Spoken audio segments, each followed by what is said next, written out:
สวัสดีครับในคลิปนี้ก็จะมาสรุปเราพัฒนาครับประจำงวดวันที่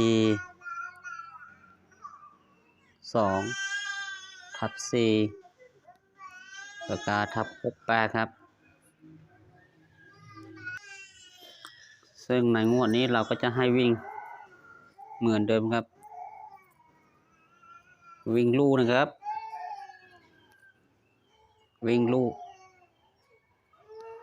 บนฟันไปที่5แล้วก็ลองไปที่6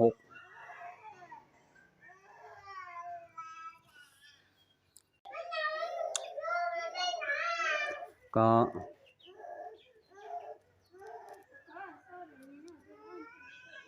วิ่งล่างครับ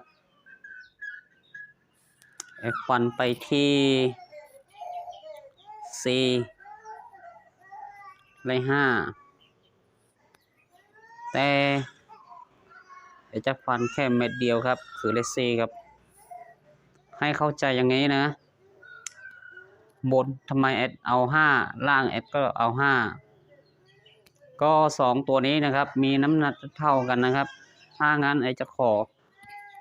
5บนและ5ล่างครับก็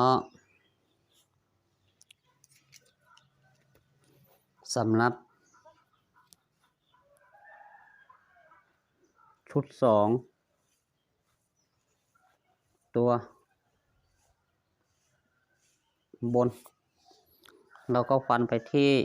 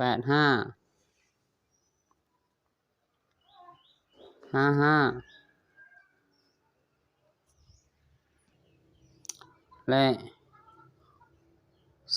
05ครับตัวกันก็จะไปที่06 96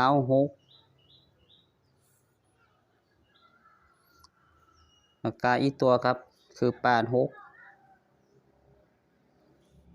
แต่ชุดเน้นของเราก็จะเน้นไป4คู่นี้ครับ25 85 55และ05นะครับ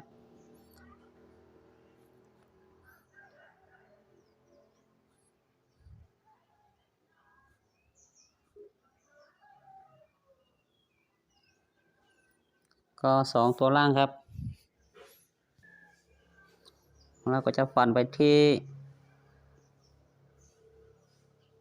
24 45 94ครับและ64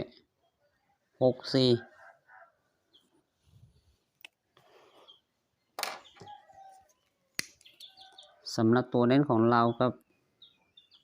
เราก็จะไฮไลท์สีให้สมาชิกเข้าใจและดูชัดๆ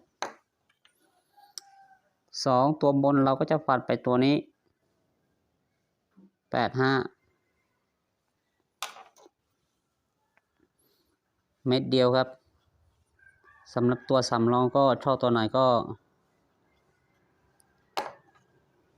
ดูได้เลยนะครับและ2ตัวล่างเราก็จะฟันไปตัวนี้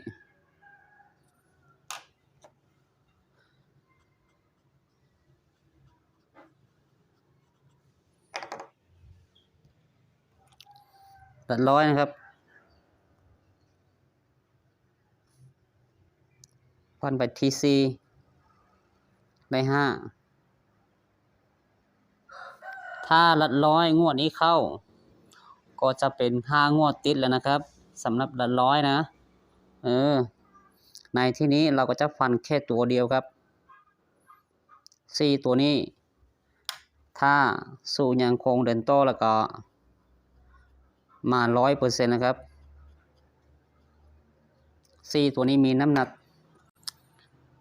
เกือบจะถึง 100% แล้วนะ4ตัวนี้จากนั้นแล้วก็ เราก็จะได้ชุด4ตัว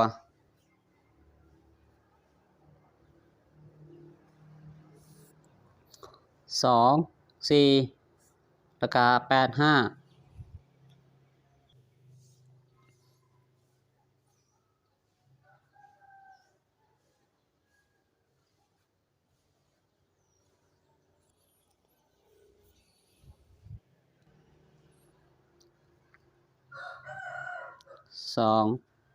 4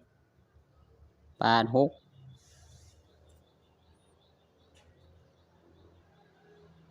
24 05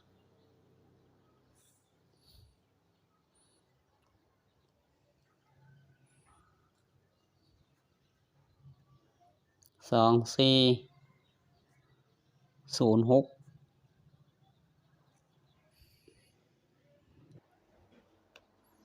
3 ตัวนะครับ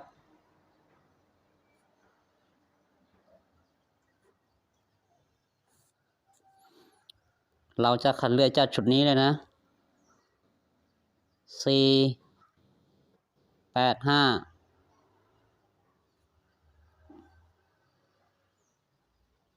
4 8 6 4 05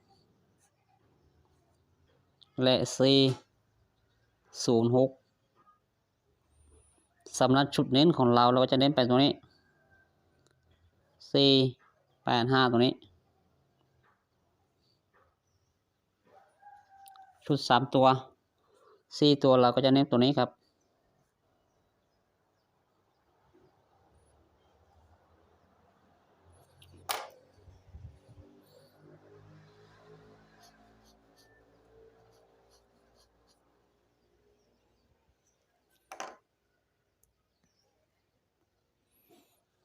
ครับ